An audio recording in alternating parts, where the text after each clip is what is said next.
తాకట్లో ఉన్న మీ బంగారాన్ని విడిపించి ఆ రోజు ఆన్లైన్ రేటుకి కొంటాం. Sharma gold company.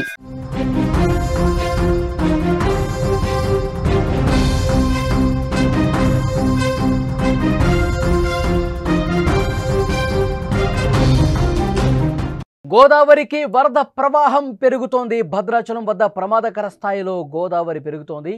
మూడో ప్రమాద హెచ్చరిక జారీ చేశారు. లోతట్టు ప్రాంతాల ప్రజలకు ముప్పు పొంచి ఉంది.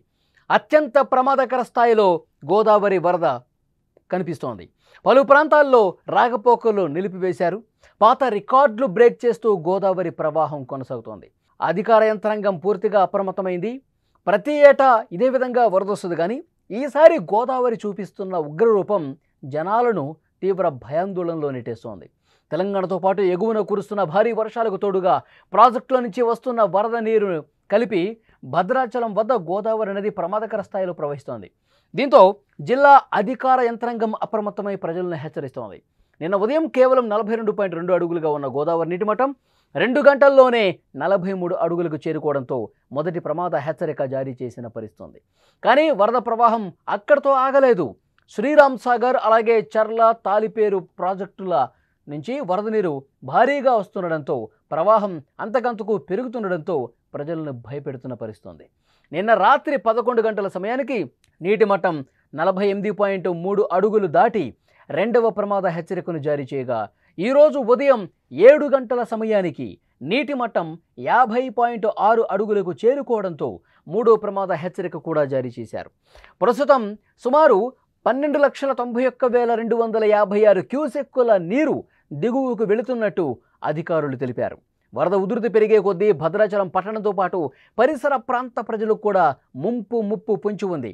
వరద కారణంగా పలు ప్రాంతాలకు రాకపోకలు నిలిచిపోయాయి. దుమ్ముగూడెం మండలంలోని తురుబాక వద్ద కలవర్టు మీదకి వరద నీరు రావడంతో భద్రాచలం నుంచి దుమ్ముగూడెంకి వెళ్లే దారి పూర్తిగా మూసిపోయింది. వాహనాల రాకపోకలు నిలిపివేశారు. ప్రయాణికులు ఇప్పుడు ఎటపాక నుంచి మారాయిగూడెం మీదుగా దుమ్ముగూడెంకి వెళ్లాల్సి వస్తోంది. అటు ఆంధ్రలోని నెల్లిపాకకు, కూనవరం, విఆర్పురం, చింతూరు మండలాలకు వెళ్లే మార్గాలు కూడా మూసుకుపోయాయి. ఆయా ప్రాంతాల ప్రజలు ఇబ్బంది పడుతూ ఉన్నారు. దుమ్ముగూడెం దగ్గర ప్రస్తుత పరిస్థితి చాలా దారుణంగా కనిపిస్తోంది. పర్ణశాల రామాలయం సమీపంలో ఉన్న సీతవాగు కూడా పొంగిపోయింది. ఈ వరద ధాటికి స్వామివారి నారచీరల ప్రాంతం, సీతమ్మ విగ్రహం, స్వామివారి సింహాసనం, నారచీరల ఆనవాళ్లు పూర్తిగా నీట మునిగిన పరిస్థితి. ఇరిగేషన్ శాఖ అధికారులు గోదావరి నీటి మట్టం పెరిగితే ఏ ప్రాంతాలు వరద ప్రమాదానికి గురవుతాయో వివరాలు వెల్లడించారు. 43 నుంచి 48 అడుగుల నీటి మట్టం స్థాయిలోనే భద్రాచలం పట్టణంలో పలు ప్రాంతాలు నీట మునిగినటువంటి పరిస్థితి ఉంది. అదే 48 నుంచి 53 అడుగుల నీటి మట్టం వద్ద చర్ల, దుమ్ముగూడెం మండలంలోని 13 గ్రామాలతో పాటు భద్రాచలం పట్టణంలో అధిక ప్రాంతాలు పూర్తిగా ప్రభావితమవుతాయి. ఒకవేళ 53 నుంచి 58 అడుగుల నీటి మట్టం స్థాయి వరద అత్యంత ప్రమాదకరంగా చెప్తున్నారు. ఈ స్థాయిలో చర్ల, దుమ్ముగూడెం, భద్రాచలం, బుర్గంపాడు, అశ్వాపురం, మణుగూరు, పినపాక మండలాల్లో మొత్తం 48 గ్రామాలు కూడా మునిగిపోయే పరిస్థితి ఉంటుంది. గతంలో వచ్చిన వరదలు ఇంకా ప్రజలు మర్చిపోలా. గతంలో వచ్చిన వరదని ఇంకా ప్రజలు గుర్తుపెట్టుకునే ఉన్నారు. వాళ్ళ జ్ఞాపకాల నుంచి చెదిరిపోలేదు. 1986లో గోదావరిలో గరిష్ట వరద సంభవించినప్పుడు నీటి మట్టం 75.6 అడుగులకు చేరుకుని సుమారు 27.02 లక్షల క్యూసెక్కుల వరద దిగువకు ప్రవహించింది. ఆ తర్వాత 2022లో కూడా గోదావరి వరదలు పెను విధ్వంసమే సృష్టించాయి. ఆ సమయంలో నీటి మట్టం 71.30 అడుగులకు చేరుకోగా సుమారు 24.43 లక్షల క్యూసెక్కుల నీరు ప్రవహించింది. మళ్ళీ ఇప్పుడు వరద పెరుగుతోంది. ప్రజల్లో ఆందోళన ఎక్కువవుతోంది. పట్టణంతో పాటు దాని పరిసర ప్రాంతాలకు కూడా ముప్పు పొంచి ఉంది. ఇరిగేషన్ శాఖ అధికారులు గోదావరి నీటి మట్టం పెరిగే కొద్దీ ఏ ప్రాంతాలు వరద ప్రభావానికి గురవుతాయో కూడా చెప్తా ఉన్నారు. 43 నుంచి 48 అడుగుల నీటి మట్టం స్థాయిలో భద్రాచలం పట్టణంలో పలు లోతట్టు ప్రాంతాలు వరద ముంపుకు గురవుతాయి. 48 నుంచి 53 అడుగుల నీటి మట్టం స్థాయిలో చాలా ప్రాంతాలు కూడా మునిగిపోయే అవకాశం ఉంది. 53 నుంచి 58 అడుగులు చేరితే అది చాలా అంటే చాలా దారుణంగా పరిస్థితి ఉంటుంది.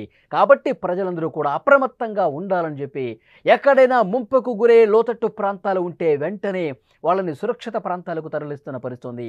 గత కొన్నాళ్లలో ఎప్పుడూ లేని విధంగా వరద ఎగువ నుంచి పోటెత్తుతూ వస్తుంది. ఇప్పుడు 43 అడుగులకు ఉంది. ఇది ఇంకా పెరిగే అవకాశం ఉంది. ఎగువ నుంచి వస్తున్నటువంటి ఆ వరద తెలంగాణలో కురుస్తున్నటువంటి భారీ వర్షాల కారణంగా ముంపు పెరిగే అవకాశం ఉంది. ముప్పు పొంచి ఉంది అని ఇరిగేషన్ శాఖ అధికారులు కూడా స్పష్టంగా సమాచారం అందిస్తున్నారు. ఎందుకంటే 2 గంటల్లోనే 1 అడుగు మేర పెరిగింది అంటే ప్రవాహం, దాన్ని బట్టి అర్థం చేసుకోవచ్చు ఎంత వేగంగా ఆ వరద ప్రవాహం వస్తుంది. గోదావరి ఉగ్రరూపం గతంలో ఎప్పుడూ లేనట్లుగా కనిపిస్తుంది. ప్రతి సంవత్సరం కూడా వర్షాకాలంలో వర్షాలు పడుతూ ఉంటే ఎగువ నుంచి వరద వస్తూ ఉంటుంది, నీటి మట్టం పెరుగుతూ ఉంటుంది. కానీ ఈసారి అలా లేదు, చాలా వేగంగా పెరుగుతోంది.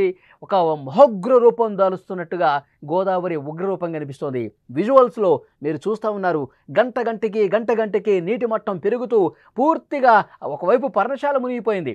భద్రాచలం దగ్గర చాలా ప్రాంతాలు కూడా అక్కడ ఉన్నటువంటి పరిస్థితి మీరు చూస్తున్నారు. మెట్లు కూడా మునిగిపోయి ఇక పైపైకి వాటర్ వస్తుందంటే భద్రాచల పట్టణ వాసులు ఆందోళనలో ఉన్నారు, భయం గుప్పిట్లో ఉన్నారు.